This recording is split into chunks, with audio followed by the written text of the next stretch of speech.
законопроекты, где предлагалось снизить избирательные барьеры. Мы очень приветствовали и думали, что работа дальше это продолжится парламентом и депутатами. Потом наступило лето, никаких дальнейших действий по продвижению этих норм не было предпринято. Мы знаем, что комитет по конституционному устройству, он никаким образом не давал хода одному из законопроектов, то есть он даже никаким образом не обсуждал, в повестке это не было. И, соответственно, было понятно, что необходимо уже гражданам и политикам, политическим партиям эти нормы обсуждать и продвигать. Таким образом, 16 октября у нас была первая встреча. Она была инициирована вначале просто гражданскими активистами. Мы пригласили на них представителей политических партий. И, в общем-то, было как бы общее понимание тому, что есть, конечно, в избирательном законодательстве любых стран оно несовершенно, но есть такие моменты, которые очень сильно снижают как бы саму конкуренцию политическую и тем самым снижают возможность формирования качественного парламента. И на каких таких этих избирательных барьерах мы остановились? Прежде всего, это избирательный порог. В нынешнем законодательстве это 9%. Было достигнуто понимание того, что это очень высокий порог, и, может быть, его надо снизить даже до 3%. А не только, может быть, не без этого говорить, громкое будет. Не слышно, да? Чуть подальше. И было понимание, что все-таки необходимо снижать до 3%. То есть разные были идеи, но, в общем-то, большая часть участников встречи все-таки пришла к выводу о том, что нужно снижение радикальное.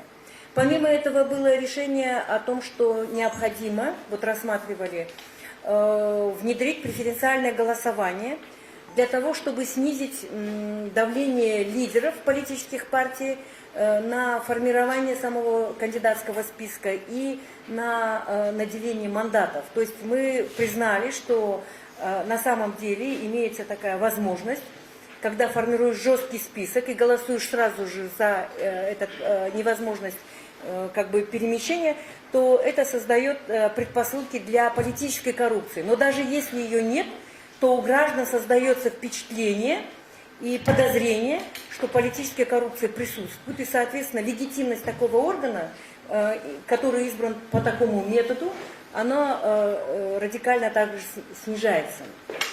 И еще одним как бы барьером мы признали, особенно для молодых партий, которые хотели бы тоже войти в политическое поле, это существующий избирательный залог. И было принято решение, что по итогам нашей первой встречи, что будет направлено наше обращение к Джохору Кенешу, чтобы они в обязательном порядке провели парламентские слушания отдельно по каждому из этих направлений, чтобы гражданское общество и активисты могли на этих парламентских слушаниях высказать свои аргументы, и чтобы депутаты Джохору Кенеша учли голос гражданского общества и вне парламентских политических партий, в том числе. Это обращение было направлено в Джохору Кенешу. До сих пор, вот просто я информирую участников сегодняшней встречи, до сих пор парламентские слушания, они даже не инициированы, но при этом инициирован законопроект, который касается избирательного порога, величины избирательного порога, и касается избирательного залога. Вот мы сегодня пригласили разработчиков этого законопроекта. Возможно, я не знаю, кто-то из них подойдет. Если они не подойдут, Исхак Абсамович здесь. Ну тогда он проинформирует о том, как проходит этот, он вывесен для общественного обсуждения, и вот какие дальнейшие шаги будут, мы от Исхака Абсаматовича узнаем. 11 ноября была тоже встреча, обсуждение, где подробно обсуждалась возможность преференциального голосования именно решение технической стороны. Каким образом возможно голосовать не только за партию, но и внутри партии за конкретного кандидата из списка политических партий. Насколько, Динара, может быть, ты вот расскажешь вот об этом? Потому что я на той встрече, к сожалению, не приняла участие, но были сделаны определенные выводы, с которыми вот Динара Шарахонова поделится.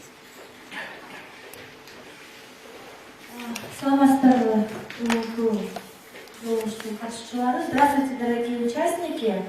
Спасибо вам, что вы нашли время и решили собраться.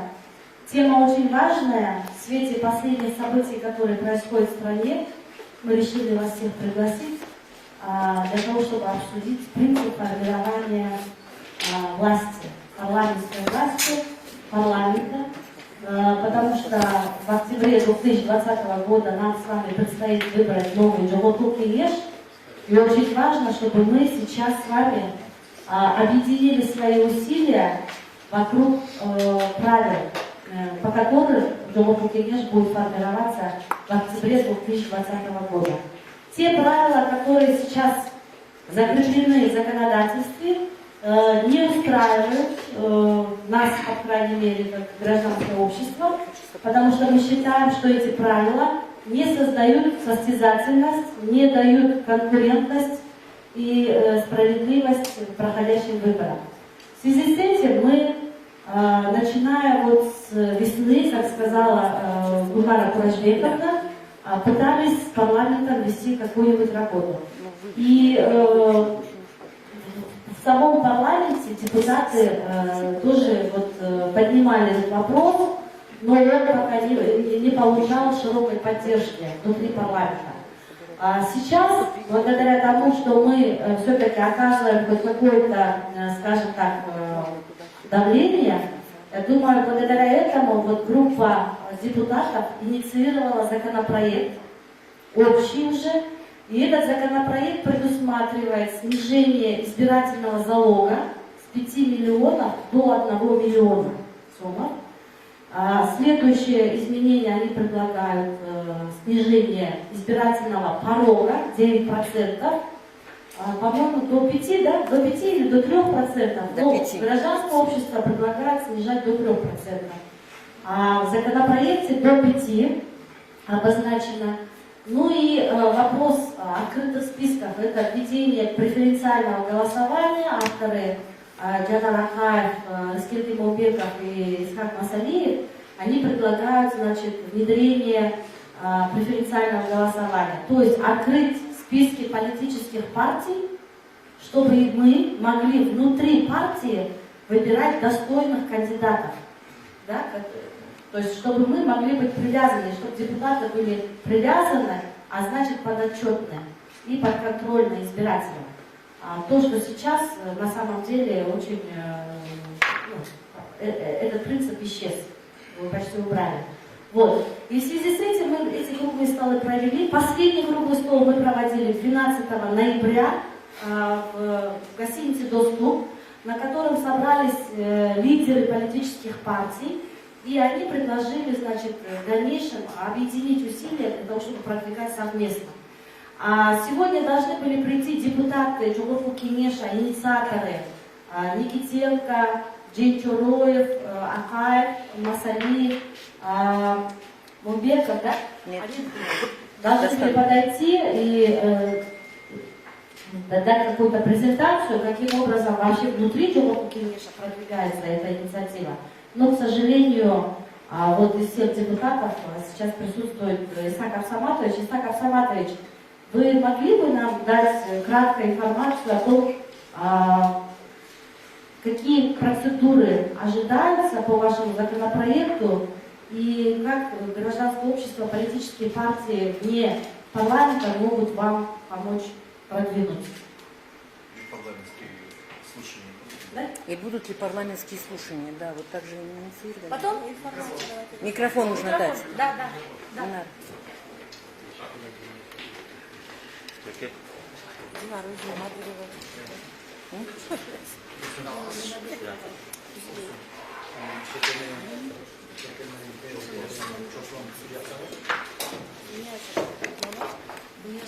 Здравствуйте.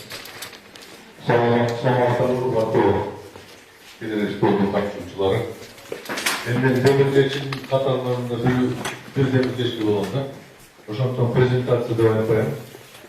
Я громко не назову эту презентацию, я просто расскажу о том, в каком состоянии находятся законопроекты, которые мы обсуждаем. Значит, сейчас в парламенте в разработке находится несколько законопроектов. Первый это Берлан Бакиров, если вы помните, 2 года назад инициировал, это преференциальное голосование в региональных списках. Они на уровне обсуждения так и находятся, больше нет. Подальше? Да, и погромче подальше. Как могу, так и буду говорить, да? Слышите, да? Вот как раз. Хорошо. У нас же, конечно, микрофоны же отрегулированы, поэтому... Значит, Мирлана Бакирова законопроект, он попытался пройти обсуждение в комитете по вопросам госустройства, но потом так и остался. Там предлагалось создавать региональные списки. То есть в каждой области там список выходцев с этой области, чтобы люди могли голосовать за своих земляков, а не за кота в мешке. Второй законопроект, это Бахыт Турабаев предлагал, там столько много изменений было, детали я не могу сказать, но он остался на уровне таких предложений. Затем, значит, буквально после последнего нашего с вами собрания, заседания, группа депутатов инициировала очень короткий законопроект, который предлагает, вот Динара уже сказал, 2 поправки. Это снижение избирательного порога с 9 до 5% и залога с 5 миллионов до 1 миллиона сомов для политических партий.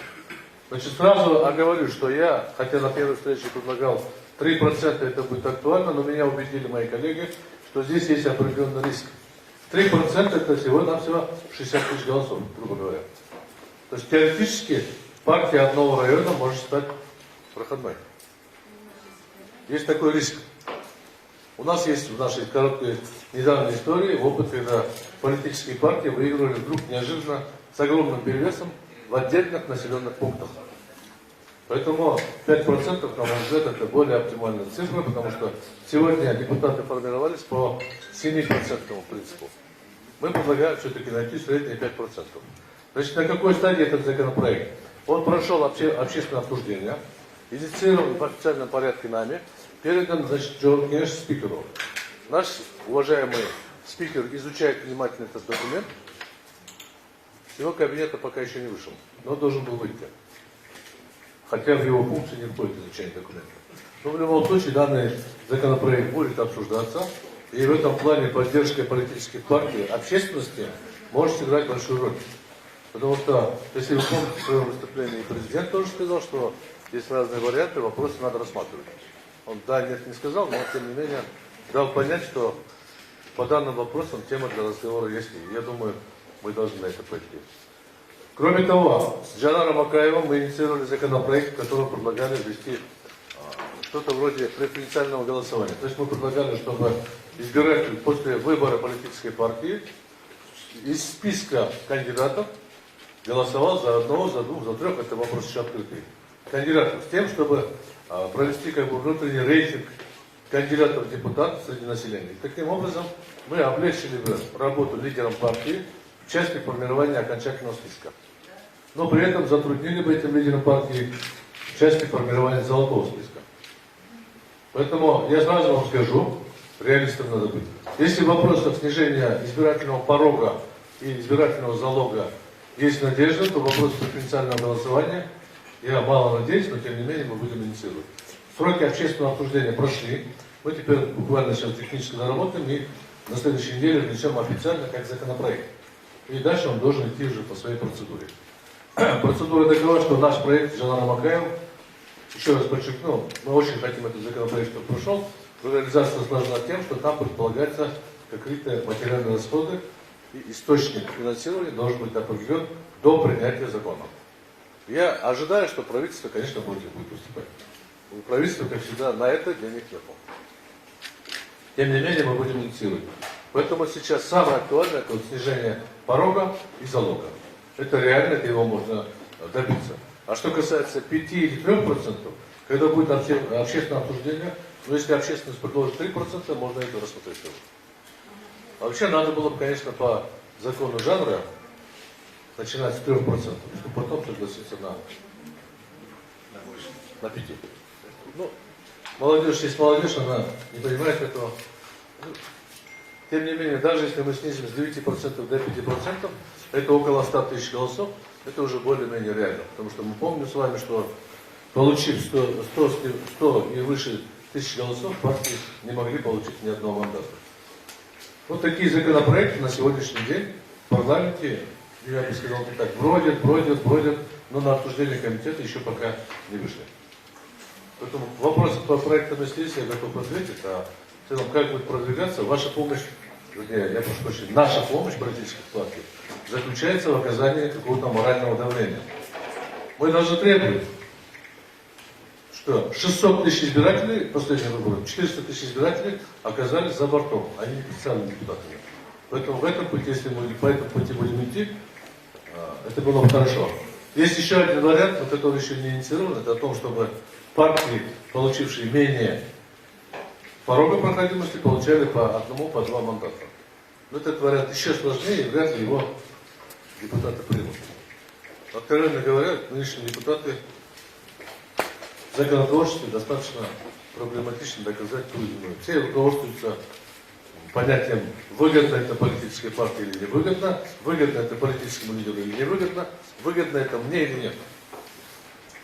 А общество, представительность, это уже, к большому сожалению, депутаты уже потеряли статус представителя народа. Они представляют политические партии. Вернее, лидера политической партии. Хотя они закреплены за каждым за своим участком, проводят мероприятия, получают голоса, но в целом они не представляют народ как избирателя. Они представляют политическую партию. Поэтому мы должны определиться, и вы помогите нам, оказывайте давление на моих коллег. На меня не надо давить, конечно, я сам готов помочь вам. А на остальных коллег надо оказывать давление, подсказывать им, убеждать их. Ну и, наверное, есть еще другая сторона законотворчества. Сторона, которая подписывает законопроект, закон. Здесь голос общественности, наверное, будет услышан, потому что сейчас мы очень активно начали жить, активно двигаться, выборы приближаются, уже мои коллеги начинают разные лозунги, хорошие, интересные, спорные. Поэтому вот такое состояние законотворчества у нас по данному вопросу. Спасибо.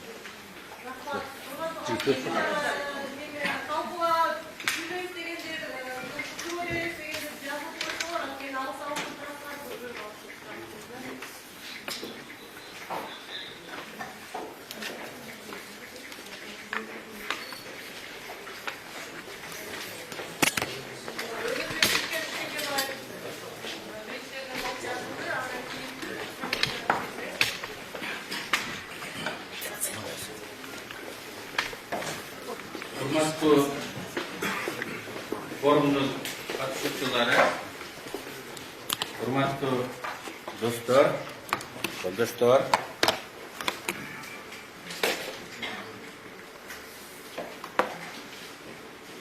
Шайлоо системасын реформалоо Кыргызстандын алдында турган конкреттүү проблемаларды чечүү үчүн болуш керек. Ал жөн эле теориялык түрдө болбош керек. Ар бир өлкөнүн тарыхына жараша белгилүү бир убакытта проблемалар болот. Саясий проблемалар. Шайлоо системасы ошого бапташтырылган болуш керек. Пропорционалдык шайлоо системасынын 140 түрү бар. Ар бир өлкөнүн маселесин чечиш үчүн киргизет. Biz мынакей реформа жүргүзөлүк деп атабыз. Биздин алдыбызда кандай маселе турат? Кандай проблема турат? Биринчи ошону аныктап алышыбыз керек. Бүгүн мен баарын эске алганда цифрлык технологиялардын келиши, интернеттин Кыргызстанга тереңдеп кириши, дүйнөдөгү болуп аткан тенденциялардын баарын эске алганда Кыргызстанда коом фрагментацияланды. Бул бөлүндү. Соц тармакка кирсең, бири-бирин сындап, бири-бирин чанып, бири-бирин тоотпой аткан группалар. коомдогу бөлүнүү түндүк түштүк эле эмес, курактык, жаштар жана карылар, социалдык, айылдыктар жана шаардыктар, байлар жана кедейлер, маданий планда дагы феминисттер жана традиционалисттер, ушул бардык бизге белгилүү болгон көрсөткүчтөр боюнча полярдык түрдө, келишкич түрдө бөлүнүп алды. Эгер биз бөлүнсөк, бирибиз жакшы айткан ойду экинчибиз жактырбай баарыбыз сындасак, жардам бергендин ордуна биз ийгиликке жетпейбиз. Ийгиликке жетиш үчүн биз мобилизация болушубуз керек. Бир жакадан баш, бир колдон жең чыгарыш керек. Мынакей биздин алдыбызда турган задача. Кантип биз бириктиребиз ушу бөлүнгөн адамдарды? Кантип аларды ынандырабыз? Анын жолу илгертен эле белгилүү. Коом ар дайым бай коом болобу, кедей коом болобу, мурун илгериби адилеттүүлүк деген түшүнүккө муктаж. Ал ар дайым керек. Эгерде чечим адилеттүү түрдө кабыл алынса, калгандары дагы макул болот.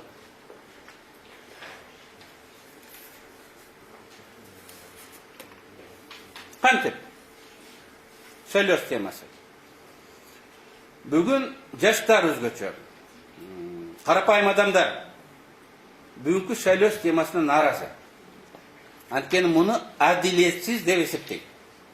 Адилетсиз деген мен баса белгилегим келет.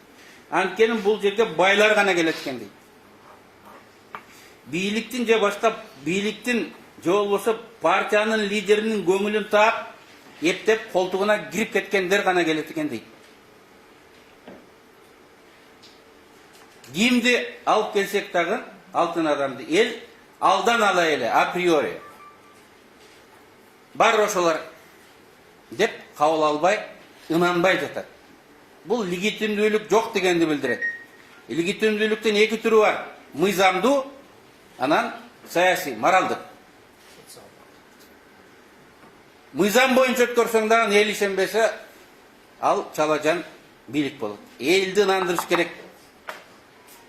Эл ишенгендей болуш керек. Ошондо бүгүн биз айтабыз, бийлик айтат: саясий стабилдүүлүк өнүгүүнүн негизи деп. Стабилдүүлүктөн кийинки бир тепкич жогору ынтымак. Ынтымактан кийинкиси биримдик жана мен мобилизация дегендей. Биз жөнөкөй стабилдүүлүктөн ошол жерге чыгарыш үчүн элдер тартипке ынангандай болуш керек.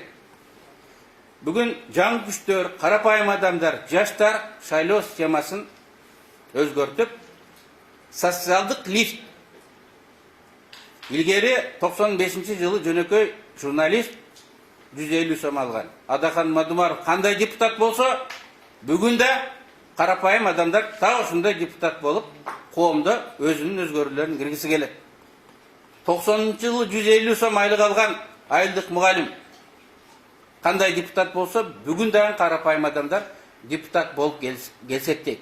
Ошондо анын шайлаган адамдар ишенет. Болот экен, өзгөртсө деп. Ошондон күтөт, чыдап, белди бекен бууп. Биз мына ошондой системаны камсыз кылып беришибиз керек. Аны ойлоп табыштын кереги жок, бүткүл дүйнөдө бар. Мына баарыбыз Зеленскийди мактайбыз. Зеленский шайлоого келердин алдында эмне деди? Мен ачык 100% пропорционалдык системаны киргизем. Ал система ачык болот. Кандидаттарга дагы, партияга эле эмес, кандидаттарга дагы добуш берет. Барьерди 3%ке түшүрөбүз деди. Так эле биз айтып аткан сөздү Зеленский айтты. Бүгүн ошону аткарганга кадам-кадамдап, этап-этаптап аракет кылып отурат. Грузияда бир айдан бери борбордук аянтка 10 000 деген адамдар чыгып талап кылып отурат. Эмнени? 100% партиялык тизме, бирок ачык болсун, анан барьер жок болсун. Жок дегенде 3% болсун деп айтып отурат. Ереванда, Арменияда дагы мына ушундай кубулуш болуп отурат. Анткени 3%, Кыргызстанда 50 миң шайлоочу экен. Жаш, мен жанымда отурган Семетей, жаш. Мынакей, бул жакта урматтуу адвокаттар жаш. Ар кандай катмар, ар кандай профессионалдык группа, ар кандай социалдык, маданий группа өз өкүлүн парламентке шайлап аттандырып жөнөтө алат. Ашуларга шанс берейли. Реалдуу шанс берейли деп турат. Биз бүгүн Кыргызстандын алдында турган, Кыргызстандын бөлүнүп жарылуудан сактап кала турган кырдаалдан чыгуунун мен билем жападан жалгыз жолу ушул карганып, мактанып, убада берип, эч ким ишендире албайт, элди эч ким ишендире албайт. Эл өзү ишенгендей болуш керек. Тизме ачык, гибкий деп коет, ачык болуш керек. Бул саясий коррупциядан партияларды арылтты. Бүгүн тилекке каршы эң эл жаман көргөн институт парламенттен кийин эле партиялар болуп калды. Парламенттен кийин эле партиялар болуп калды. Анткени система ушундай көмүскө, жабык система ар кандай сөздөрдү пайда кылып атат. Ошондуктан биз ачык саясий тизмеге өтүп, эл кандидатын өзү тандап алгандай кылыш керек. Бул биринчи. Биз сушба. Экинчи. Урматтуу Шемет Дүйшөнбекович, эми сиз билесиз, көп жыл депутат болуп жүрдү. Партияларды түзүүнү жөнөкөйлөнтүш керек. Бизде жөнөкөй эле ордотпош керек. Ар кандай адамдар партия түзүп, шайлоого аттанганга мүмкүндүк түш керек. Региондо офисиң болуш керек. Анан мынча миң адамдын сөз тизмесин көргөз деген туура эмес. Анткени бийликке каршы партияда тизмени алып, үйдү жойлап кыдырып туруп эле баарын отказ жаздыртып, мен партияда мүчө эмес элем, жазып коюптур деп андай партияларды шайлоого катыштырбай койгон чөтүздө болгон. Бул бир. Экинчиси. Үчүнчүсү, Грузияда талап кылып отурат партиялар. Алар деле биздей кырдаалда да шайлоо блогун түзгөнгө уруксат бергиле. Майда бытыраган партиялар официалдуу түрдө шайлоо блогун түзгөнгө биз уруксат беришибиз керек. Ал конституцияга каршы келбейт. Бир партия, эки партия алып партияда эсептелинет да. Шайлоо блогун түзгөнгө. Бүгүн шайлоо блогун түзгөнгө уруксат берген эмеспиз. Максаты баары бир партияга биригип, анан күчтүү партия болсо деген ниетибиз болгон. Бирок адамдардан амал качып кутулбайт экен. Мисалы, азыр Атажүрт дегенде партия бар, Республика деген партия бар. Алар жаңы партия түзө коюшту, Республика Атажүрт деген. Баары бир түйү салганыңда алар айланып өтүп кетип отурат. Андан көрө биз шайлоо блогун түзгөнгө уруксат беришибиз керек. Ошондо биз жаңы саясий күчтөргө, жөнөкөй карапайым саясий күчтөргө жол ачкан болот элек. Эл кимди жактырса ошону тандап алыш керек. Мен ойлойм, ошондо бизде стабилдүүлүк болот, ошондо ынтымак болот, ошондо биримдик болот.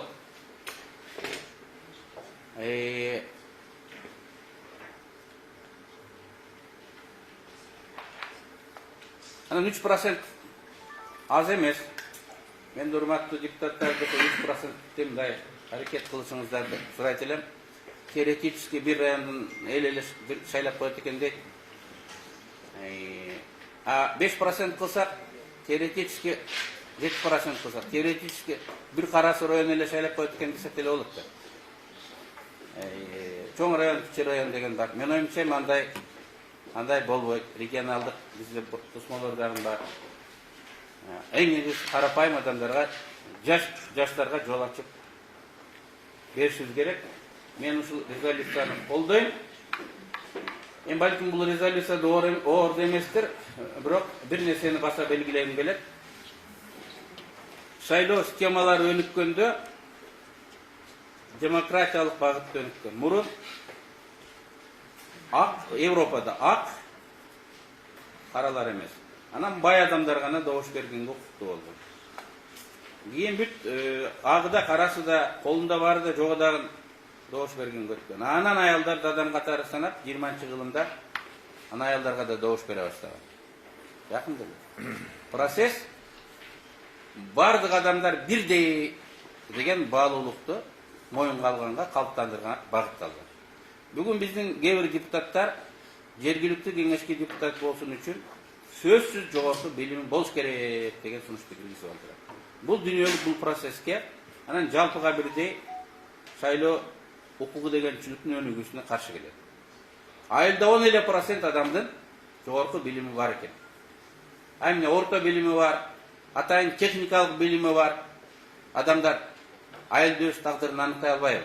Арыкты качан качыш керек, кайсы мектепте ремонт кылыш керек, жайытты кандай тартипте пайдаланабыз дегенге алар эмне кача албайбы? Ак сөөктөр жана кара сөөктөр болуп биз коомду экиге бөлүп коебуз. Ошондуктан мен муну дискриминациялык, социалдык барьер деп эсептейм. Урматтуу Исхак Саматович, ушундан элдин атынан, мен бүгүн элдин атынан сүйлөгөнгө толук укугум бар деп эсептейм. Карапайым сизге окшогон адамдардын сунушун ушу парламентке жеткирип койсоңуз. Рахмат. Резолюция таратылып берди, резолюциянын долбоору. Резолюцияга көңүл буруп койсоңор, Эгерде кандайдыр бир сунуштар болсо, жазуу түрүндө же болбосо ооз экиде айтып койсоңор болот. Кийинки сөз Архан Кичанбаевде, Азамат. Рахмат. Урматтуу жыйындын катышуучулары, өткөндөгү төгөрөк столдон кийинки бүгүнкү экинчи баскычыбыз.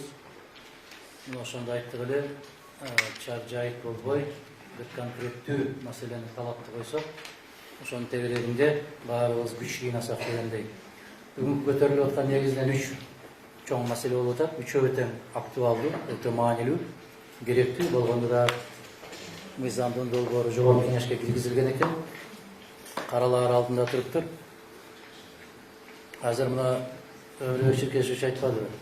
Биз эмнени каалайбыз? Биз эмнени каалайбыз? Биздин каалаганыбыз бүгүнкү күндө Кыргыз мамлекетинин жарандарынын конституциялык укугун кайра кайтарып берүү. Колдоруна кайтарып берүү да. Резолюциянын аягында жазып атпайбызбы? Укугумду кайтарып бер деген. Бул деген сөз, мен укугум бар деген эле сөз да. Укугумду кайтарып бер деп жалгырабай, биз укугум бар деп чекитти коюшубуз керек. Кимден сурайбыз биз укугумду кайтарып бер деп? Жээнбековденби? Парламенттенби? Укугум бар деген сөз менимче дурусураак болот да. Менин укугум бар, себеп мен адаммын да. Мен Кыргыз мамлекетинин жаранымын да. Мен мүмкүн баягы базарларым жоктур, контейнерлерим жоктур, банкым жоктур. Же болбосо жанакы соода борборлорум жоктур. Фрунзеге окшогон, Глобуско окшогон, Азиямалга окшогон. Бирок мен адаммын да. Анда конституцияга жазып койгула. Соода борбору бар киши момундай тепкичте болот. Соода борбору жок кишилер момундай тепкичте болот дегендей. Биз конкреттүү койгон болсок, менин укугум бар деген ачык кыйкырык чыгат ушул жерде. Мен адамдык, жарандык укугум бар деген сөз. Талкуу кылып аткан маселеге айтылган ойлорду мен толугу менен колдоо менен бирге ким ишке ашырат ушуну? Конституциялык укугубуз бар. Эки маселе бар да. Биринчи, конституциялык укукту ким ишке ашырат? Экинчиден, кыргыз жарандары садаган кетейиндер өзүңөр ошол конституциялык укукту колдонгонго макулсуңарбы? Каалайсыңарбы ошону? Укукту макул бердик, мыйзам менен жазып бердик. Бирок сен каалайсыңбы ошол укукту колдонгонду? Сен шайлоого барасыңбы? Сен мамлекеттин келечегине кайдыгер болбойсуңбу? Сен Кыргызстандагы болуп аткан коррупциялык схемаларга, Кыргызстандагы болуп аткан башаламандыктарга, мыйзамсыздыктарга каршы тура аласыңбы айланай? Сенин добушуңду сатып алганга каршы тура аласыңбы? Сени киши катары эсептебей койгонго макулсуңбу? Сенин балаңды акчасыз мектепке албай койгонго сен макулсуңбу? Сен ооруп калсаң, акчаң болбосо дарыканага, же болбосо ооруканага бара албайсың, ушуга макулсуңбу? Сен киши катарында көчөдө басып жүргөнгө укугуң чектелип атса, сен ошого макулсуңбу? Биз ушуну да элден дагы сурап көрүшүбүз керек да. Негизи биз каалайбызбы мыйзам боюнча жашаганды? Дегендей маселени элге бир кененирээк жеткириш үчүн тилекке каршы ушул парламенттик угууну өткөргөн болсо, мына ушул маселе кененирээк чагылдырылмак. Тилекке каршы элдин эсебинен акча жеп отурган КТР'ың дагы, ЛТР'ың дагы эл душманы катарында муну түк чагылдырбайт. Тескерисинче бир нерсе орун алып жүгүрүп жүргөндөрдү көрөп көрсөтөт ошону. Биз мамлекетти жоготуп алуу үчүн жасап аткан иш аракеттерди кол чаап, ошо колдоп турганга аябай көнүп алдык. Мамлекетти жоготуу, мамлекетти жок кылуу планы менен иштеп аткан бир топтун кызыкчылыгы үчүн иштеп аткан сыяктуу көрүнөт. Биздин мамлекеттик телерадио компаниялары. Мына сыртта жүргөн биздин жарандарды, алардын да конституциялык укугу бар. Алардын 2 жолу укугу бузулду. Кайсы? Кыргыз Республикасынын жараны Кыргыз Республикасында эмгектенүүгө укуктуу. Туура ишенбейсиңби? Ал укуктан ажыратты.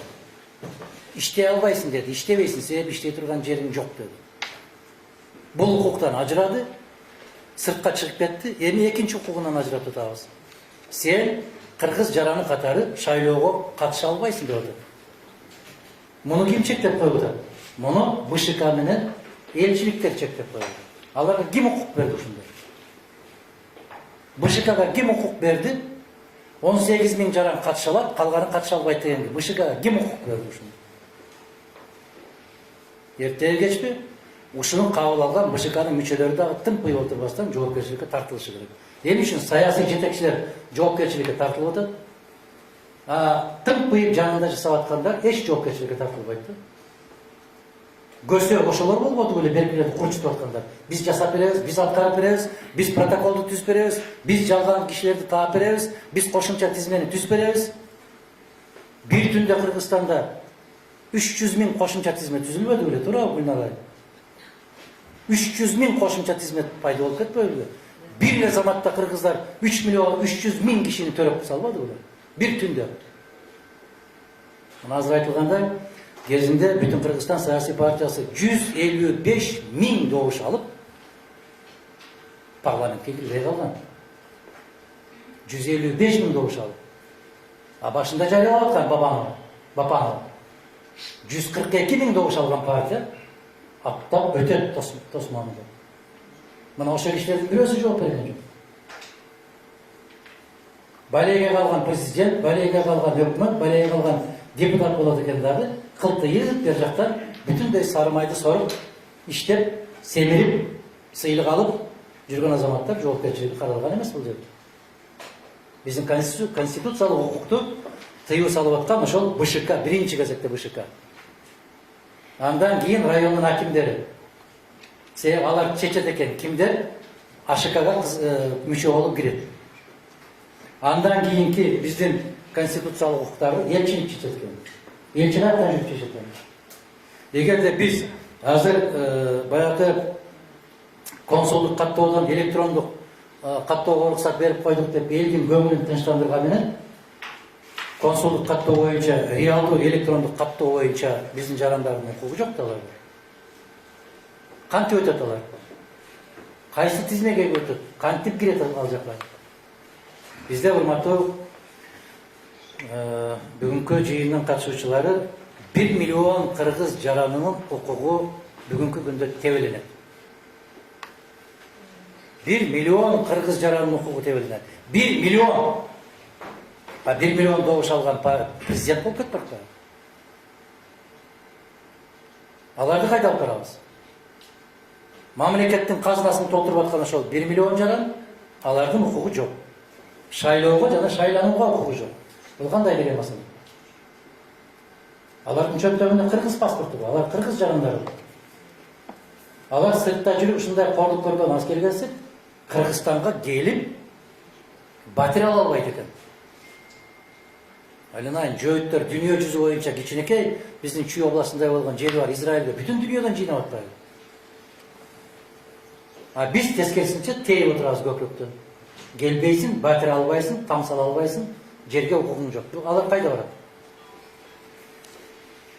Ошону ошол шайлоо кодексине өзгөртүүлөр киргизилип атканда, урматтуу кесиптештер, ошол электрондук каттоонун, электрондук добуш берүүнүн өткөндө биз кулак салбай койдук, урматтуу коллегалар, Smartmatic компаниясынын сунушу аябагандай сонун сунуш эле.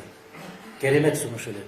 Эгерде парламенттик угуп уюштуруп, ошол Smartmatic компаниясын алып келип, бир эле мондай болгон бир куту чакем ошону көтөрүп барып туруп, ар бир жерге коюп койсоң, биринчиден кагаздын кереги жок экен. Ага бюллетень басып отуруунун кажети жок. Кагаз үнөмдөлөт экен.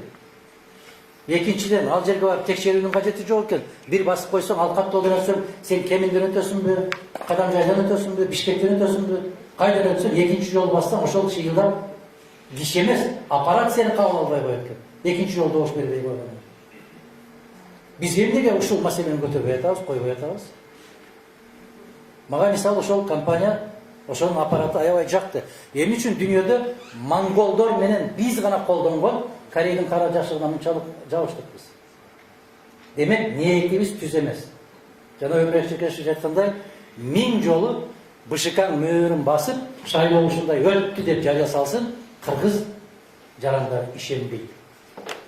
Ишенбейт. Ишенбегенден кийин чатактын бүт баарын башат ошол жерде болот. Эң чоң күч ишеним да. Москвага 27 чакырым калып, ошол бомбалар жарылып аткан мезгилде дагы эмне үчүн СССР утуп алды? Себеп ишенди да. Сталин Москвадан кетпепти. Сталин Москвада отурса, демек жеңиш биз тарапта болот деп ишеним артты да. А бүгүнкү күндө биз алдын ала тигилердин жакшы көргөн 3 партиясы өтөт экен деп отурган болсок, бүгүн эле ишеним жок болгон болсо, анда шайлоо өткөрүүнүн кажети барбы? Жаштар орун бошотула деп атабыз. Орун бошотот. Качан орун бошотулат? Ошол чөнтөгү дөңдөр 9%дан жерге түшүп, элге журтка таамилдеп жигиттерге, кыздарга мүмкүнчүлүк берип койгондо анан кийин чыгат жаштар. Мына ишенбай түшөнбейч. Менимче кыргыз жаңы тарыхында жападан жалгыз мисал болсо керек.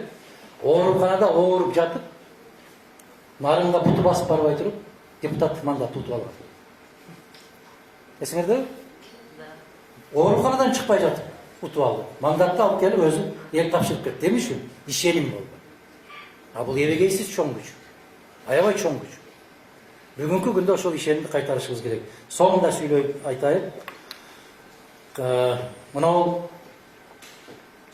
биз баарыбыз, жана Исхак Абсаматович айтты, мен сиздердин баягы басымыңыздарга муктаж эмес, сиздер менен биргемин деп, ошону биз баарыбыз чогуу кылып парламенттик укугуга талап кылсак. Парламенттик укугун талап кылып, бүгүн ошондой кайрылуу жасасак, бир күн кечке, себеп биз Өмүрбек Чекешев, Ишенбай Дүйшөнбиевич 95-жылдан 2000-жылга чейин Кудайдын куттуу күнү эле парламенттик укугу жасайт элекпиз. Кудайдын куттуу күнү парламенттик укугу деген болот. Түнкү саат 2-де бүтөт элек, туурабы? Түнкү саат 2-де. Азыркы депутаттар уялып 2 саат иштегенден башка иштебейт экен. Эгерде бизге стабилдүүлүк керек болсо, бизге жогорку кеңешке, ооба сыртта суук болсо туура иштесе да болот. Темир Аргенбаевич туура. Уялбай эле бир күн парламенттик укугун жасайлычы. Таңертеңден кечке чейин жасайлычы. Саат 9-дан баштап кечки саат 5-ке чейин. Эмне үчүн? Бүгүнкү күндө Кыргызстанга аба менен суудай керек болуп аткан маселе бул туруктуулук. Туруктуулуктун башаты мына ушул жерден башталат. Ансыз самолет менен учуп барасыңбы, жөө келесиңби аэропорттон бери карай туруксуздукту камсыз кыла албайт. Мен ушул талапты кое берелим. Мына резолюциянын аягында дагы бир жолу карап көрүп, жанагы айтылган сөздөргө менимче редакциялык комиссия түзүшүбүз керек да, аягында ошону кабыл алсак. Рахмат. Рахмат. Резолюциянын аягында бир жакшы сунуш келип атат. Ошону дагы талкуулап өтсөк, бул жерде саясий коомдук бир кыймыл кылалы, күчүбүздү бириктирели, аракетибизди бириктирели деп сунуш кылып атабыз. Ошол жөнүндө дагы өзүңүздүн пикириңерди, мамилеңерди айтып кетсеңиз. Мен кошуп кошуп. Бош отурган орундардын бирин ээлей турган жаштарыбыз бар, мына бул жерде катышып отурат, Азия Чекшев. Азыр мына ушул жерден ушул резолюциянын соңунда келмеле. калыптанып калган эл аралык укугум бар деген кыймыл бар да. Ошол укугум бар деген кыймылды биз эки колдоп колдойбуз дагы бүтүндөй баягы эл аралык уюм, эл аралык кыймыл укугум бар деп кеткен болсок аябай жакшы болот. Жана укугум бар деп талап күчөйтүлөт. Мен баштап калдым да. Ата Текшиев, Рулес кезеги боюнча. Саламатсыздарбы.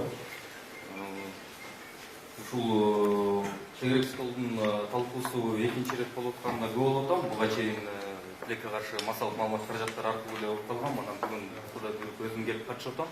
Анан ушул эки талкууда тең 3 жакшы нерсе айтылып атат.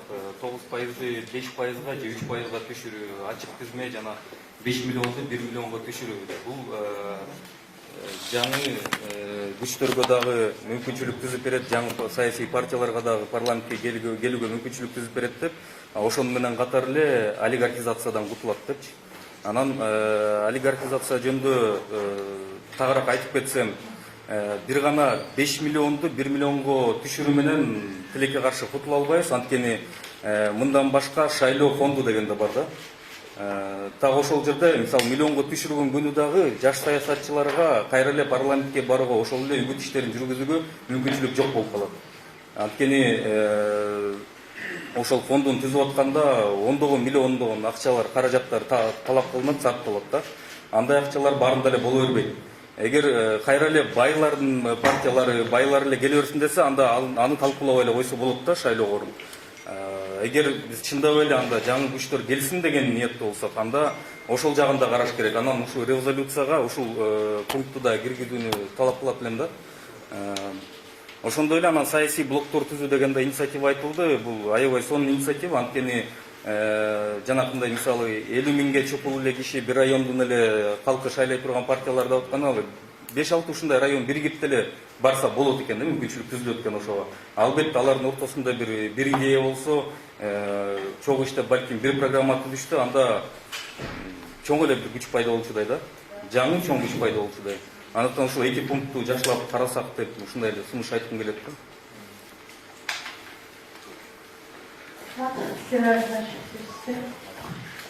Саламатсыздар.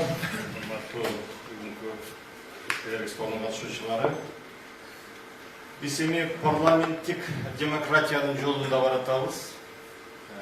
Ушундан чыккан бүгүнкү талаптар айтылып атат. Ооба бир топ мыйзамдар кабыл алынган, бир топ кадамдарды биз аттадык, жок деп айтканга болбойт, өзүбүздүн тарыхыбызды карап көрсөк. Экинчиси, мына азыр эле биздин инилерибиз айтып кетпедиби?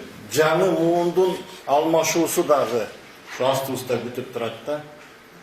Ушул 20-жылкы шайлоо дагы өзгөчө шайлоо болгон турат. Жана башында айтып кеткендерге мен кошулам. Эгерде бүгүнкү шарт менен калтырып койсо, бир 20га жакын партия катышса, ошонун 10 жок дегенде, бир 30 миңден 70-80-90 миңге чейин добуш алса, 2 миллион катышса, бир 600-700 миң адамдын добушу четке кагылып калып калат. Бул дээрлик 40-50%ке жетип калат.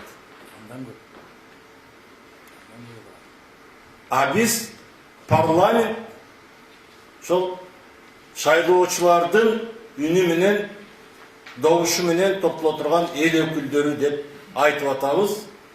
Мына жана 9%-тан ылдый 5-ке же 3-кө түшүрөт дегенде аргументтин кайсы десе, эң биринчи аргумент мына ушул болуш керек. Биз ушул жалпы элибиздин ичиндеги болуп аткан ой пикирлерди топтоп, багыттарды тандаган адамдардын өкүлдөрүн парламентке киргизип беришибиз керек. Экинчиден, жанагындай аз айтып койсо, көп партия келип калат экен, коалициялык өкмөттү түзүш кыйын экен деген, бул суу кечпеген. Тажрыйба бар. Парламенттик көпчүлүктүү коалициянын өкмөттү бир эле парламент түзбөйт, аяка президент катышат. Мандатты партия кошол керек. Бұл жерден дағы сөйлеші жолы менен барыш керек.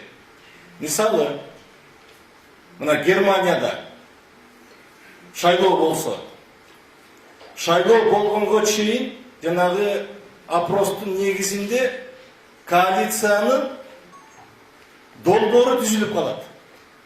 Долбоору түзүлүп калат. Келгенден кийин алар тезирээк, анткени көз караш элдин талабы буларга түрткү берет. Ошон үчүн мына мен өзүмдүн жеке оюм, мына Ак Шуңкар партиясыны биз ушу 5% деп туура көрөбүз. Экинчиси туруктуу тизме. Үчүнчүсү партиялар жөнүндө мыйзамга толуктоолорду киргизип, партиялык тартип, партиялык талап, партиялык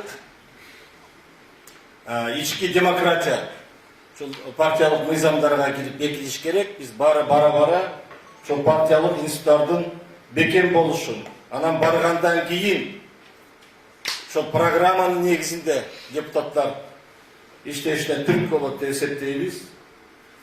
Үчүнчүсү күрөө боюнча ушул туура муну 1 миллионго түшүрүш керек. Таптакыр жок кылып койгондогу болбой, бирок жанагы 5 миллион деген мен да кошулам, биз да кошулабыз. Мындай олигархтардын келишине чоң өбөлгө түзүлүп калат да. Анан мына акча деген бир бале болду. Азыр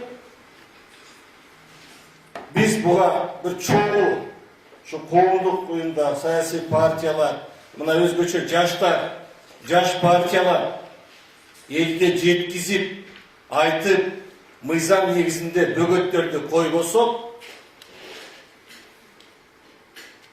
бул шайлоону талкуулай турган, парламентти талкуулай турган, келечекте бийликти талкуулай турган ушул акча болот да.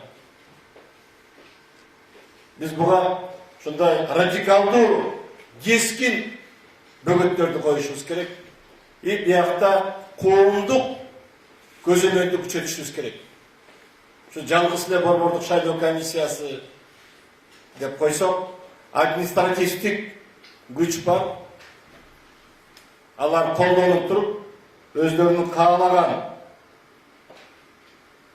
багыттарына көмөк көрсөтөт, каалабагандарына бөгөт коюп туруп алышат да. Мына бул акчаны мен дагы бир айтам, бул бале. Шайлоонун баарын бузуп аткан ушул акча болуп отурат. Азыр. Мына тизмени түзөм десең, мына жаш балдар отурат. Чөлдө өңөрдө 100 миң, 200 миң доллар жетпей, силер анда 20-чы, 40-чы тизмеге барасыңар деп. Муну бир жакшы акционердик коом кылып алышты.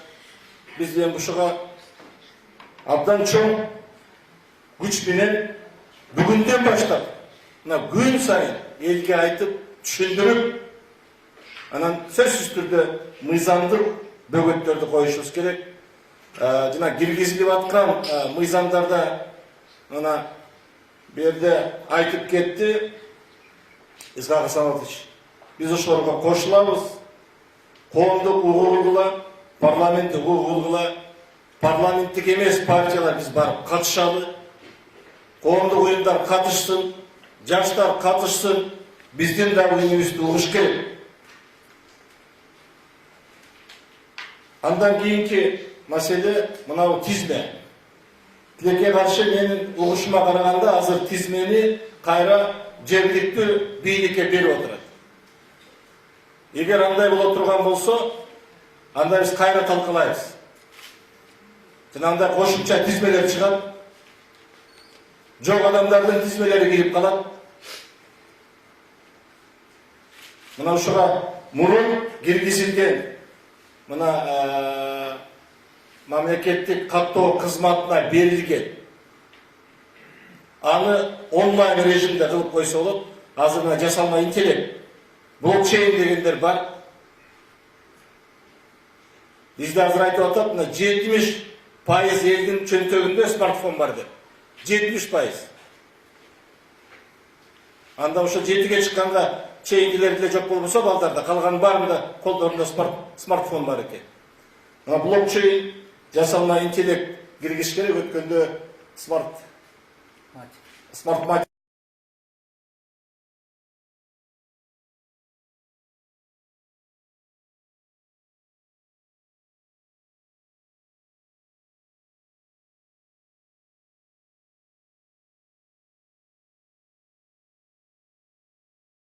президентке жеткизип, шуга терең көңүл буруш керек деп эсептейм.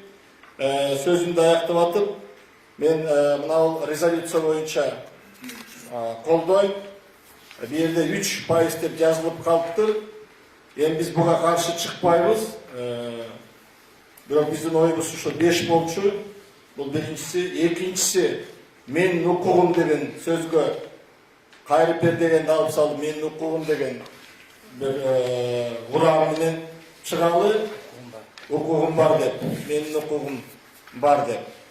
Ana kayrılığını açık dep koyup koyalı, tizmesin açalı, kaysı koğunduk uyumda sayısı partiyalar şu bizdin kayrılığına makul bolsa, özde uşularga жазыла берсин дагы, бул эм açık tizme кылып койсок, bir сайт açıp туруп. Андай группадан. Мынауну редакциялык иштөөдөн кийин расмий түрдө парламентке, анан президентке жөнөтөлү. Эмки жумадан. Рахмат. Рахмат. 10 жылы жаңы Эмки жумада эмес, бул жуманын аягына чейин иштеп туруп жөнөтөлү дейт.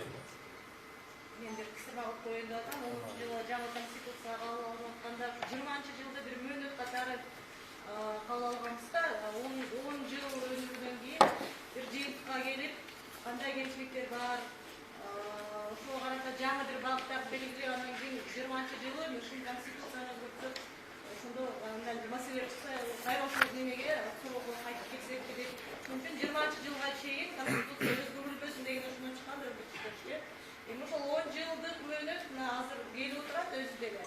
Анан ар кандай ошол кезде эске албаган тобо кемчиликтер дагы болуп кетти, бирок кандай болбосун мына 10 жылда билинип калды да, 2 ай өткөндөн кийин билинип калды кандай кемчиликтер бар, жана кайсы жерлерин оңдош керек экенчи.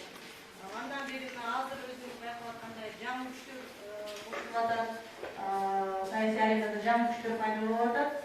Ошондой бир жаңы партиялардын бири, шайлоого дагы чыккан демократ партиясынын лидери Кембек Ташкынбаев туралы айттыңдар, билесизби?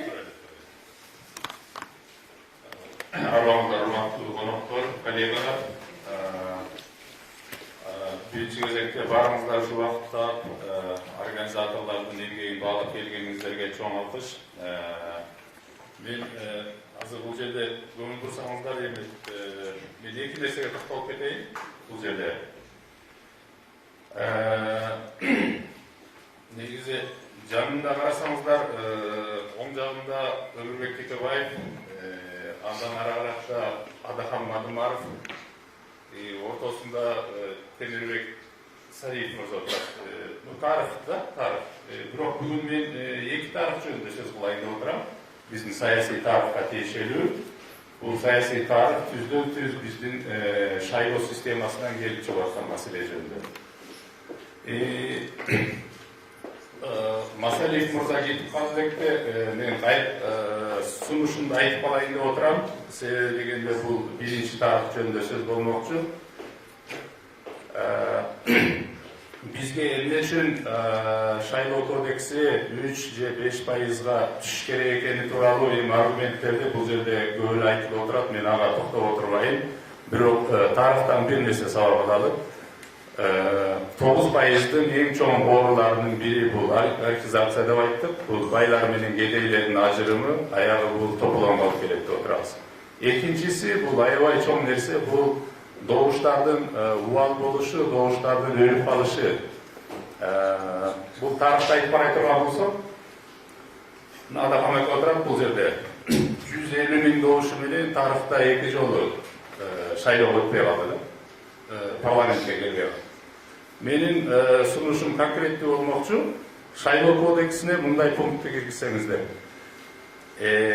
Кайсы бир партия 3 же 5% өтпөй калган күндө дагы алар 50 миңден көбүрөөк добуш ала алса, 50 миңди bir çelim katары bir kişisinin Jogorku Kengештин içine ökül kılıp kirgize alат депчи.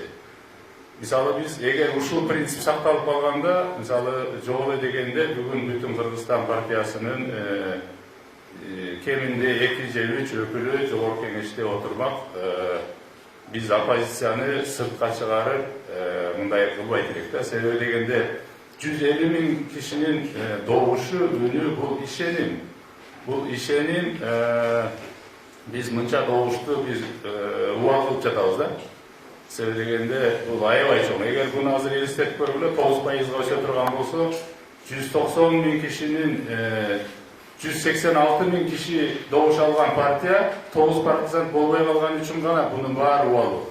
Elestetip görülü. Bu degen 180 ming kişinin işenimin bu talağını tak degen kanday bu ısrap borçluk. Öyle görmeysin abi. Bu ayıbay korkunçtu dese, oşun üçün men Масалиев мырзага ушуну сөзсүз эске алып коюшуңузду мен сунуш кылат элем. Экинчиси дагы эле бул тарых жөнүндө сөз кылайын. Биз тарыхты ойлойбуз, мына президенттерди 6 жылга алып келдик, биз баштан өтө берип, бул Кореяда да болгон нерсе. Аларда 5 жыл калтырган. Эми мейли 6 жыл деле мейли. Бирок тарыхта бул 6 жыл деген нерсе, бул 6 эле күн деген нерсе да булчу. Кыска болот булчу. Биз bu mınao ömürdü biz жалган жашоо деп айтып атабыз. Ал эми 6 жылдык бул мөөнөт президент. Бул 6 эле күндүк нерсе да. Биз ушу 6 күндө эмне кыла алабыз? Элге жакшылык кылып, биз эл оозунда тарыхта позитивдүү калабызбы же башкача калабызбы деген нерсе. Эми тарыхка кайталып, мына Өмүрбек Текебаев мырза 2 жыл мурун эле камалып атканда мындай коомдо бир мындай пикир пайда болуп калды. Эми бул киши 10 жылдай кетет экен, эми 10 жыл качан келет депчи. Мына карабайлы тарыхтычы, мына кече эле отурду эле, бирок тарых бүгүн менин жагымда отурат. 1,5 жылда бул киши чыгып отурат бүгүн, туурабы? Мына адилеттүү 3 жыл. 3 жыл деп коелу. Азырда 1 бутун түрмөдө. Азыр мейли. Азыр кетиресиз. Эми бул эмне жөнүндө айтып атам? Бул деген нерсе 6 жыл батыл өтүп кетет, президент мырзалар деген нерсени айтып койсоңуздар да, себеби дегенде 2007 жылды элестеткеле Ала Тоо аянтта Суталинов мырза колун айгыр көрсөтүп, элге акарат келтирип, элдин назарынан калып, мындай бийлик төлүп келип калгандай, мындай өзүн сезип жүрдү эле да. 3 жыл мурун элдер сөзүнүн ачыгы Илмиямыз дей албай калган, билесиңерби, керек болсо шопур дей албай калган.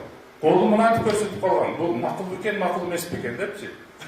Баткенди карасаңар, бир мектепке барып алып, ошол киши, силерге мен кылмыш ишин козготом деп өзүнүн укугунда жок нерселерди сүйлөп, КТРден кайра көрсөтүп жылдыз болгон, билесиңерби? Тарых бүгүн кайерге ордун коюп коюп атат. Ошон үчүн биз мындай чоң нерсени бул тарыхтан biz секирип өтө албайбыз. Бул баардыгы далилденген нерсе. Бул политологияда дагы, тарыхта да бул далилденген нерсе. Буга чейин ошол эле биздин патриарх мырза, Текебаев мырза айтып кетти бул тууралуучу. Эми ошон үчүн сунушум дагы ошо Масалиев мырза жеткирип барсаңыз, тарых бул кыска эле нерсе. Ошого мындан ары канча жыл бар дагы билбейбиз, бирок эртең эле окуялар башка болуп калышы мүмкүн да. Негизи моундай адилетсиз шайлоолор келип эле тополоң калып келет экен. Бул политологияда далилденген нерсе да. Ошол кыскараак айта турганбыз. Рахмат. Өзгөчө бизде.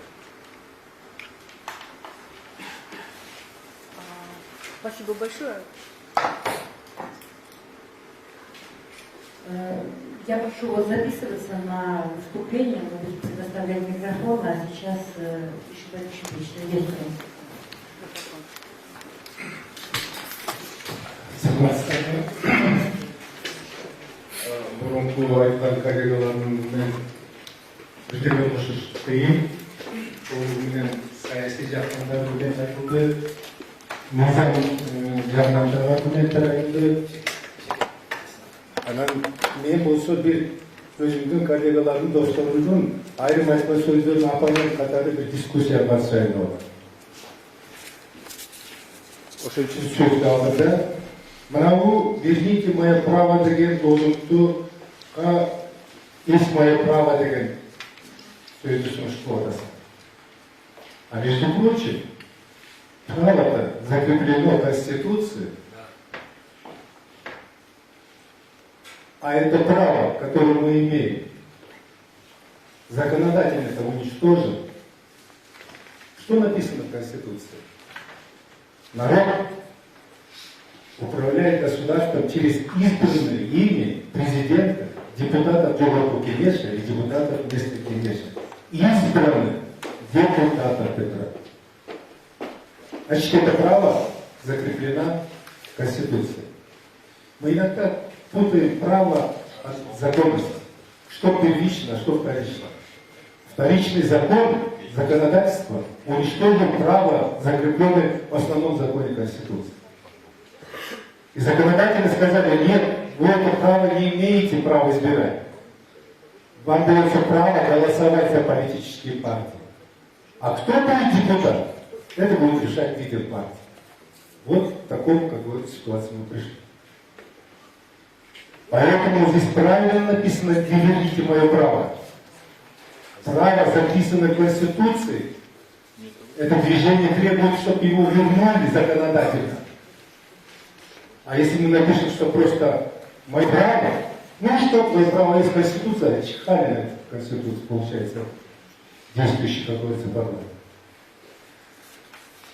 Здесь вот молодой человек поднял один вопрос очень серьезный.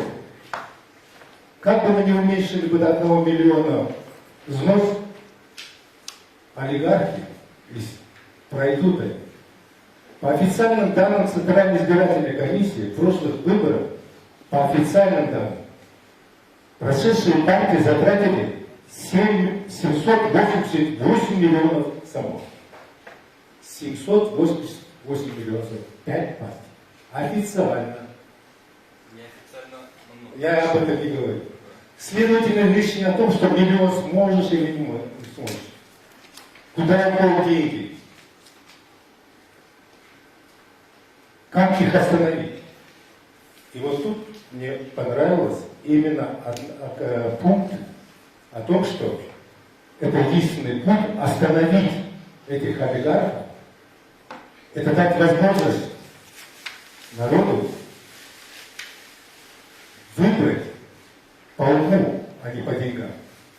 Чтобы не было билбордов, чтобы не было плакатов, чтобы не было голов, концертов, а была дискуссия, диспуты. Помните, Петр I написал указ? Пусть отныне бояре не подписанному говорят, чтоб я мог голову видеть. Почему в одномандатном парламенте проходили сильные личности? Потому что они конкурировали своими мозгами между собой. И люди слышали и выбирали того, кому они доверяют. Это очень серьезный пункт, написан в этой резолюции. Я полностью поддерживаю. Именно так мы можем снизить возможность пиар-технологий. Работа на подсознание человека. Что такое билборд? Это работа на подсознание. Когда мы приходим в магазин, покупаем Кока-Колу и Пепси-Колу. Почему? Потому что мы Кока-Колу видели больше, чем Пепси-Колу их рекламу. Это 25-й кадр. Второе. Как остановить покупку, продажу мест в списке? Только один пункт. Если мы ведем преференцированную систему голосования. Здесь я хотел бы поспорить с моим коллегой о том, что должно быть жесткий список. Если жесткий список, что тогда нечего преференцированное голосование вводить. В чем суть преференцированного голосования? Ты сдашь 200 тысяч, 300 тысяч, занял первое-второе место, но при преференцированном голосовании народ, избиратели могут очередь твою изменить.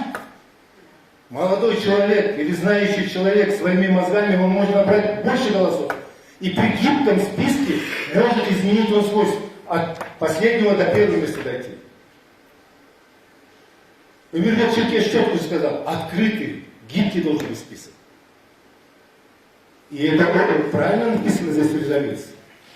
И это тот путь, когда человек, прежде чем сдать 100 тысяч, 200 тысяч, будет думать, да, ну да, я сдал. Ну да, партия мне включил вторым, третьим, десятым. А народ проголосует или нет? А народ выберет меня или нет? А сегодня как? Сдал 200 тысяч, я могу в Канарах отдыхать. Это место уже забито, за меня победили. Это второй путь, очень необходимый путь борьбы с олигархами. Это введение преференцируемой системы голосования. Мы же выявлять, мы должны выявить болевые точки. Это олигархизация, значит, мы должны найти путь законодательный, как мы можем остановить олигархизацию. Это преференцируемое голосование, это дебаты, это увеличение количества дебатов бесплатно. Именно взносы должны даваться в Центральной избирательной комиссии, чтобы они оплачивали все телевидение и радио. И следующее. Я всегда говорю, что нынешний парламент нелегитимен. С юридической точки зрения. Я говорю, что ты 100% прав, еще с моральной точки зрения ты должен нелегитимен, потому что ты не имеешь морального права называть народным депутатом. Народ тебя не избирал, тебя избрал лидер партии. Если народ, бюллетень, что такое бюллетень? Это письменное волеизъявление избирателя. Если я в бюллетене голосую за партию, значит вы избран партия, а не ты. В зале должны быть знамена этих партий, флажочки, а не эти лица, которые не получили ни один голос. Потому люди, сидящие в значках, они нелегитимны, им незаконно, не конституционно, нарушая конституционные нормы Центральной избирательной комиссии в этом мандате. Вот что страшно. Вот что мы не поднимаем этот вопрос. Вот почему из-за нашего молчания депутаты хотят именно опять, спрятавшись за списки, пройти, как говорится, в будущий парламент. Поэтому именно вот это отраженное, как говорится, резолюции, именно борьба за право, возврат своего права должна стать основой помощи Исхаку Масави. Может, пришел сюда, что просит от нас. Он видит, что тот состав, зная о том, что они при преференцированном голосовании не могут пройти, они хотят сохранить то, что есть. И только общественное движение, и только общественное мнение может, как говорится, заставить их что-либо изменить. Да, возможно, сейчас не получится, но надо начинать бороться за свое право.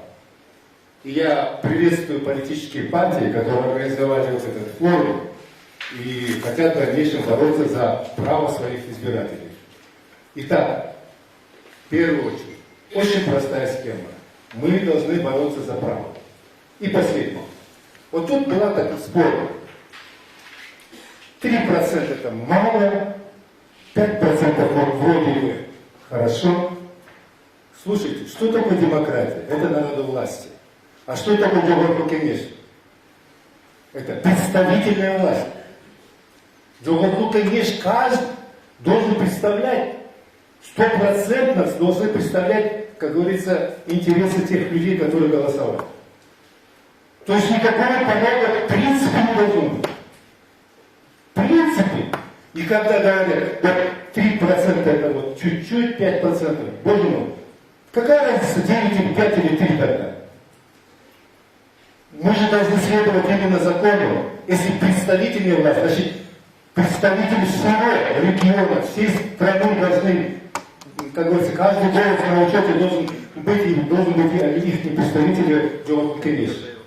Но это же страшная трагедия. 155 тысяч избирателей, отдавшие голоса, остались за бортом без представителя. И мы это промолчали. Что они?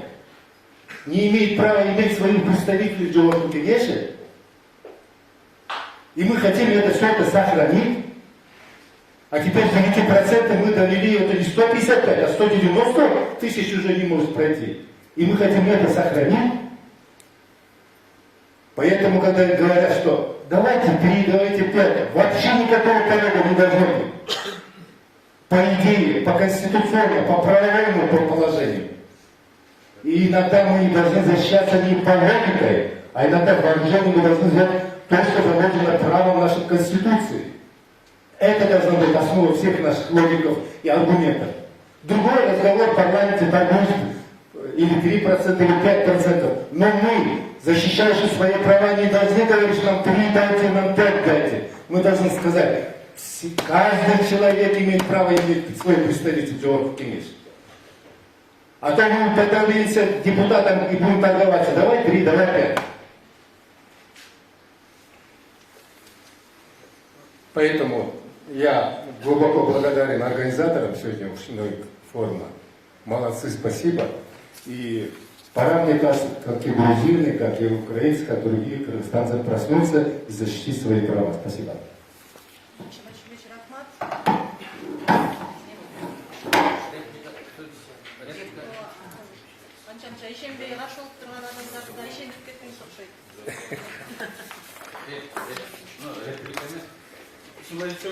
Конституцияда союз темасы пропорционалдық деген эле сөз бар. Мен жана айтканда пропорционалдуу теманын 140 дана. 144 өзүнө 145-син ойлоп тапса болот. Бул бир. Экинчиси Конституцияда 3%, 5%, 7% барьер болсун деп жазылган эмес. Барьер деген түшүнүк жок. Пропорционал система кандай болсо, ошондой өткөнү өтүп, өтпөгөнү көчөдө калсын деп жазылып турат. Ошондуктан эгер Конституцияны биз түз жетекчилик алабыз дей турган болсо, Ишимбаев Тушемич айткандай, барьер жок дейт. Бирок табигый барьер болот. Табигый барьер бул 20 миң, 20-25 миң. Бир депутат орун чыгат да баары 20-25 миң. Жарым депутатты орун ала албайсың, бирөөнү аласың. Ошондо 25 миңге келип токтойт. Мен бир суроо бар эле, кимдер сөздөсүнө жол бар. Силер дагы суроо берсеңер болот. Азыр негизги көйгөй жанагы шайлоо комиссиясы болот да, шайлоочулардын добушун сатып алуу. Ушул биз сунуштап аткан өзгөрүүлөр. Ушул жагына кандай? Оң таасир тийгизеби же терс керисинче болуп кетеби? Мен жооп бергим келет.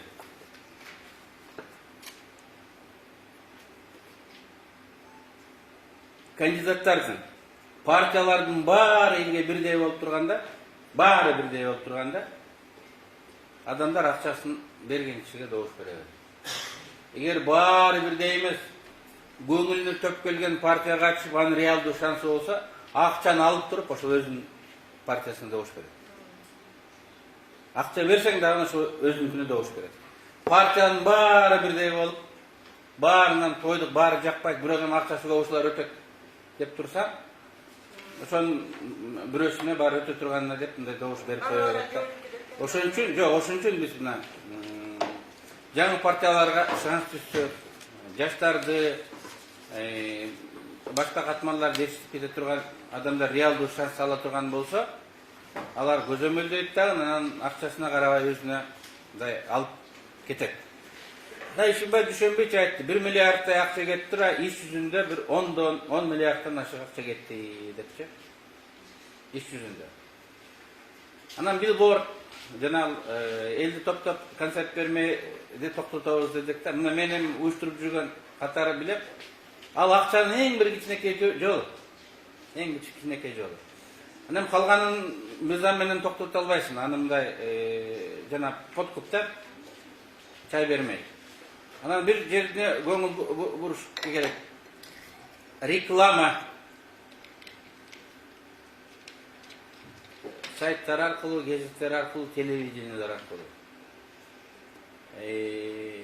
Саясий реклама шайлоо убагында социалдык реклама деген статья болуп, анын тарифин телекомпаниялар өзү эмес, максималдуу тарифин борбордук шайлоо комиссиясы аныкташ керек.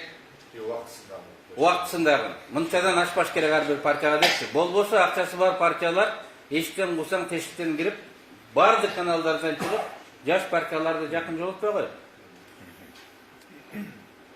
Эгерде баары бирдей чыга турган болсо 2 сааттан ашпайт, анан басымынан ашпайт деп турган болсок, анда баарын бирдей мүмкүнчүлүгү болот элге жеткенге.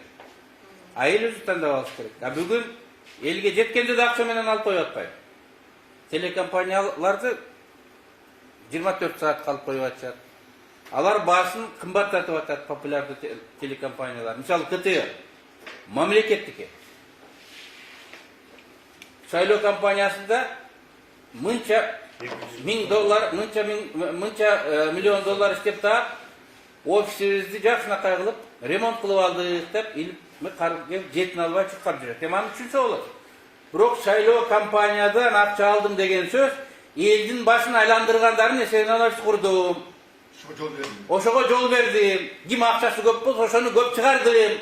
Акчасы жокту чыгарбадым деп мамлекеттик, улуттук телекомпания айтканы, бул кайсыл баалуулукту биз кармангандыгыбызды деле көргөзүп коюп атпайбы? Макул, жеке компаниялар антпесин. Бирок мамлекеттикке акча көп иштеп таптым дегендин ордуна баарына бирдей шанс түзүп бердим. Акча албай койдум деп айтса, биз ой азамат, мамлекеттин элдин кызыкчылыгын түшүнөт экен деп айтат элексе. Ошондуктан эми бул мыйзам чыгаруучуларга реклама жагындагы жөнгө салышыбыз керек. Bizim dolborda var da işe koşuyor. Biz жазып берген долборда бар. Бүгүн мен угуп атам, шаардагы билбордтордун баары бир партия алып, контрагын коюп коюптур. Мына шаардын ичиндеги болгон, жанагы телевизорден бере турган, и беркинде билбордтор. Жанагы мемлекетке айтып кеткен мыйзамдык, мен да өзүмдүн сөзүмдө айтып кеттим, мыйзамдык бөгөттөр деп ушундай кылып коюшубуз керек да биз. Депутаттарга кайрылып ушул мыйзамдарды өзгөртүүнү киргизип бериш керек деп талап кылышыбыз керек. Урматтуу жаштар, мына берде турат, урматтуу бүгүнкү саясий партиянын өкүлдөрү. Биздин үнүбүз катуураак чыкпаса, бул калып калат ушул жерде да. Ошон үчүн катуураак айтып, улам байма-бай айтып, көпчүлүктү чогултуп, кайрылууларды жазып, талабыбызды күчөтөдү. Барай. Масалык маалымат каражаттары чагылдырып аткандан улам айтканда, biz emniyet koşumçalık bulunca, biz 2018 yılı Ağustos ayında, iyun ayında, biz 3 partiya, bütün Kırgızistan, Arnamız, Ağlam partiyaları mıyzamdın dolboru yazıp, rasmi türde Cumhurbaşkanı Kengeşine de, prezidentinde oturgan kişiye de rasmi türde kirgizgeniz. Oşunda uşul yerdeki bütün bardık meseleler çekildi. Biz yazıp vergenimiz kodeksti. Anın için biz 13 milyon euro algan yok biz. Cumhurbaşkanı Kengeşliği oldu. Oşul yerde yazılıp duran, görünek jarnaktardı ilgilüge tıyıl salınat. Konsertlerdi ötkörüge tıyıl salınat. Her bir partiya gelip el menen jыйын ötkörüp başka aylandırmaga tıyıl salınat.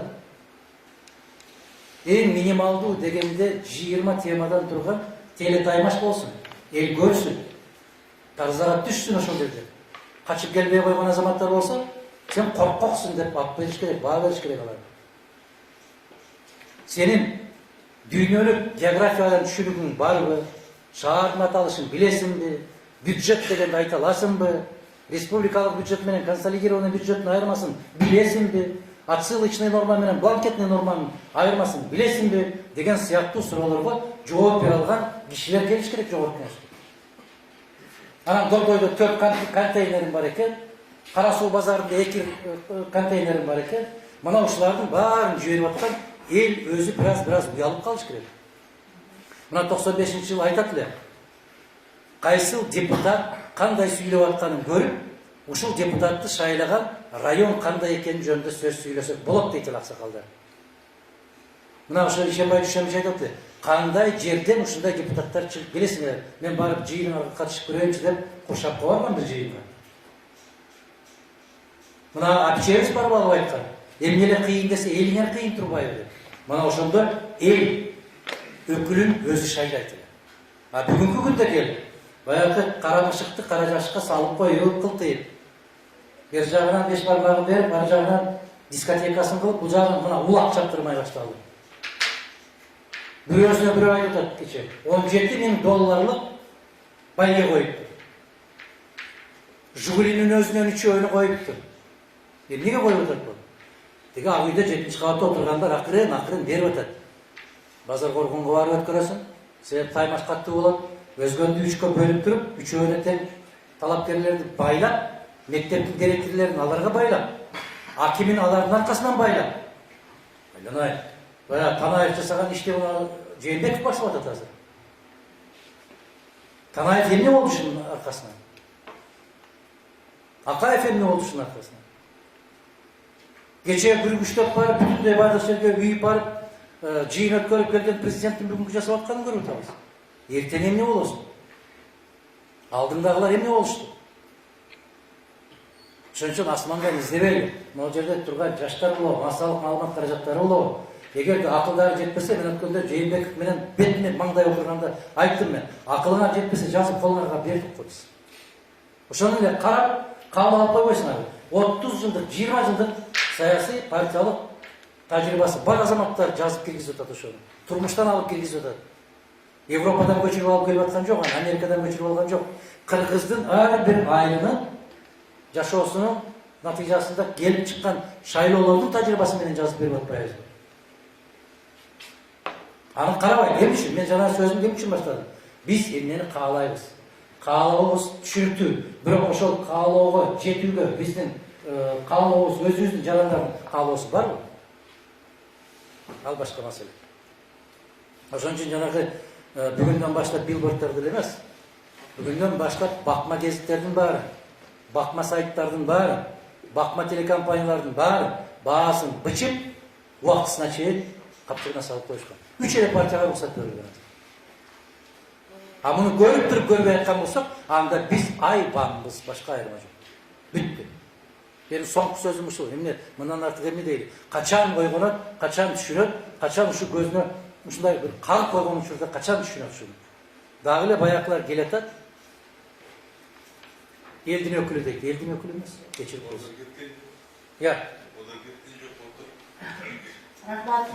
Баарыңар элестетип көрөшөт. Эгерде ушул ойдон калса, кийинки шайлоо, кийинки парламент кандай болот? Андрей дагы форматында сүйлөштү.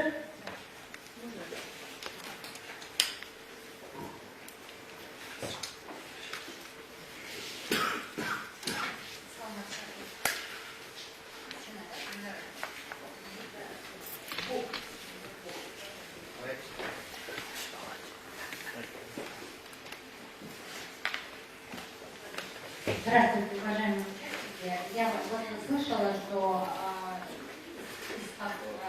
Саматович сказал, что у них есть какой-то законопроект. Но мне кажется, что в том законопроекте мы не знаем, как он написан, не все наши пожелания могут быть учтены. Поэтому мы же не можем вслепую поддерживать этот законопроект. Я думаю, надо его проверить и вообще внести какой-то комплексный, свой написанный. Потому что мы просто говорим, а сам это пакеты законопроектов, которые касаются и билбордов, и преференциального голосования, то есть полностью гарантирующая возвращение права. И вот нужна, наверное, какая-то рабочая группа, очень тщательно, комплексно нужно быть готовым внести. То есть не идти на какие-то уступки, вот давайте там вот на это, потому что они на это не согласятся. Мы же не политики, зачем мы будем в такие торги? Когда будет возможность, тогда и надо иметь готовый, комплексный пакет вносимых изменений. Я вот прошу всех здесь опытные законодатели, обладающие техникой, чтобы это было проверено. А то какие-то фрагментарные вещи внесут, и мы будем как использованные чувствовать себя. Я просто хочу небольшое дать разъяснение. Дело в том, что действительно тот законопроект, который внесен Масалиевым, Чечуроевым и так далее, он касается только 2 пунктов. Да. Это снижение избирательного залога, и в резолюции не идет речь о том, что мы только вот эти 2 пункта поддерживаем. Более того, у нас есть один вопрос, который по которому у нас вот даже среди нас нет консенсуса, это по преференциальному голосованию. Потому что само преференциальное голосование, оно предполагает несколько разных моделей. То ли это действительно страна, как один округ, и только вот выбираешь из этого списка, то ли вот по нескольким округам. И разные были законопроекты на разных этапах, даже вот один законопроект, который еще вот Владимир Черкевич в прежнем составе вносили, и он даже процедуру первого чтения проходил. Конечно, сейчас необходимо вот от имени этого уже движения, если вот мы сейчас соглашаемся о том, что мы организуемся в одно движение, то нам необходимо уже какой-то один консолидированный проект его продвигать. Но я предлагаю, чтобы ну вот то, что вот Джинчуроев и так далее, они свое уже выставили на общественное слушание, пусть оно как бы своим ходом идет. Мы не можем уже здесь, там же есть свои процедуры. А мы будем со своей стороны требовать, и тем более, что, допустим, тот же Масалиев, он сказал, что у них тоже уже был один законопроект, который они тоже уже вносили в комитет, но комитет дальше хода не дает. Соответственно, наша задача... Поэтому у нас должен быть свой и тот, который может быть технически обеспечен. Вот по смартматику здесь несколько людей сказали, что смартматик многие вопросы решает. Поэтому под него и должен быть законопроект, который полностью гарантирует право. Но техника, но она же должна быть законодательно как бы закреплена, а техника это уже решение. Законодательная тайность голосования закреплена уже. Нет, поименность, вот она гарантирует. Вот это все надо законодательно внести. А потом техническое решение будет соответствовать правовой гарантии. Потому что сейчас вот все запутаются, потому что очень часто бывает путаница. Поэтому необходимы парламентские слушания. Вот то, что сейчас настаивали на парламентские... Подождите, нужен готовый свой наш альтернативный написанный законодательной техникой надлежащий. Нет, все равно его надо иметь. Давайте, можно я спрошу? На самом деле, мне кажется, нам нужно... Слышно, да? На самом деле, я думаю, что нам нужно вообще сначала договориться, что мы хотим, чтобы... Вот именно, концептуально, да. То есть концептуальные вещи мы же договариваемся, а у нас вот все равно идет такая 5%, то 3%. Мы должны четко договориться, где. Все-таки 3%. И списки должны быть открытыми, и избиратель должен иметь возможность, иметь право свое проголосовать за депутата. Каким образом это будет, давайте мы сначала пробьем, а там уже будем обсуждать, какими путями это должно обеспечиваться. Понимаете? А мы изначально уже думаем, что ой, у нас техника не получится, дорого, туда-сюда, мы отметаем вообще саму возможность говорить об этом. Потому что, а зачем мне опять это снижение до 3% этого, если опять не голосую за своего собственного депутата? Абсолютно И точно. это тогда нет смысла вот проводить эти встречи и поддерживать остальное. Поэтому я думаю, мы должны по принципиальным вопросам договориться, а потом уже, если это пройдет в парламенте, уже мы будем с вами ругаться и спорить, какой метод будет лучше. Sunuş, ушуну менен токтосок, мындай сунуш редакциялык ушул жердеги айтылган сунуштар менен, алымча кошумчалар менен 3 кишиден турган редакциялык кеңешти түзүп коюлган советте Ишенбай Дүйшөнбиевич, Клара Сооронкулова и Гүлнара Жоробаева. Темир Салиев. И этот Динара Шарапова 5 киши. Да, 5 киши. Ушу 5 кишиден турган киши редакциялык кеңеш болсун. Алымча кошумчаларды бүт баягы сунушту киргизип 5-чи күнгө калтырбастан расмий түрдө биздин атыбыздан жана айтылды, тизме ачык болсун. Кайсы саясий партия окуп кол коё десе кое берсин. Да. Там консенсус. Ошол. Анан ким кол коём десе кое берет. Ошол жерге. Бирок 5-чи күндө кечикирбестен расмий түрдө каттоодон өткөрүп тапшырып коюу керек. Хорошо. Макул. Жарайт? Да. Вот ошол бошко коюп койсоңуз ким алып баратат азыр? У нас Клара у нас модератор. Ким ушел, ким соғысынышқа ким қатысушылар, ким ақыл болса дауыс беріп қойғылар, бір дауыста қарсы болған ешкім жоқ. Ну давайте, Мен был жерде, я еще одно хотела сказать. На самом деле мы сегодня приглашали очень много молодых таких политических партий, активистерді, да, чакырганбызда. Мы хотели не только как бы поговорить о выборах, потому что эту тему мы уже с вами обсуждали.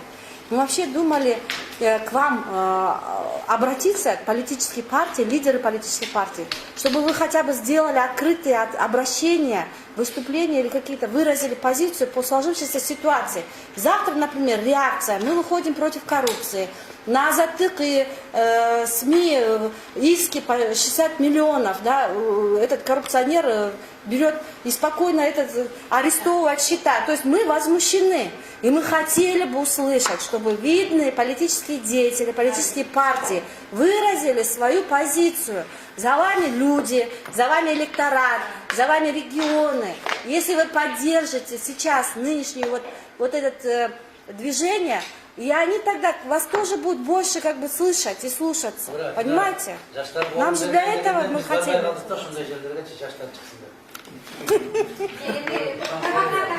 Жоқ, сілер шықпайлы қойғыла.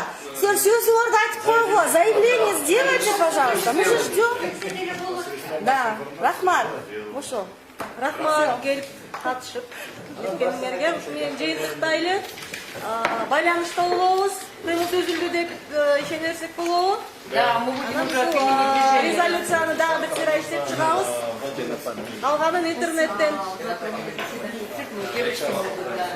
Да. Завтра митинг. У нас завтра митинг. Мы завтра на митинге. После обеда Еще